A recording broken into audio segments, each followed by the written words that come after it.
द्वापर और सतयुग की बात है बहनों, को बात लंबी है।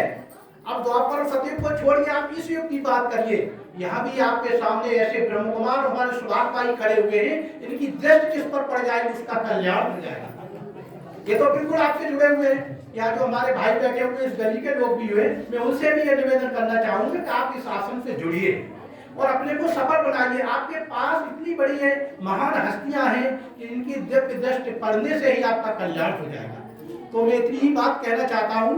दूसरी बात और है, योग की बात वो पहले समय की बात है, अभी की मैं बात बताता हूँ बिल्कुल रिसेंट।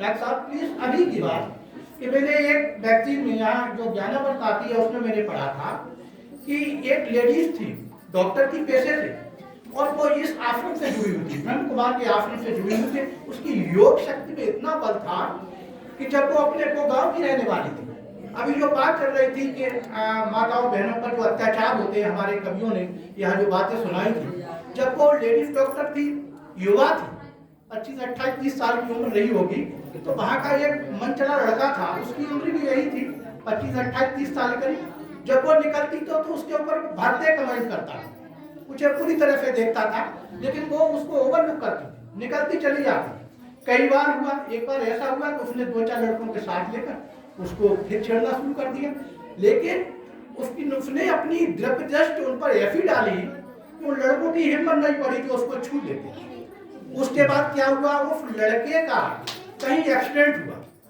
और वो एक्सीडेंट उसके हाथ पैर बिल्कुल चकनाचूर हो गए। वो अस्पताल में भर्ती हुआ, कई डॉक्टरों ने उसे देखा लेकिन वो ठीक नहीं हुआ, बिल्कुल मृत्यु के करीब था।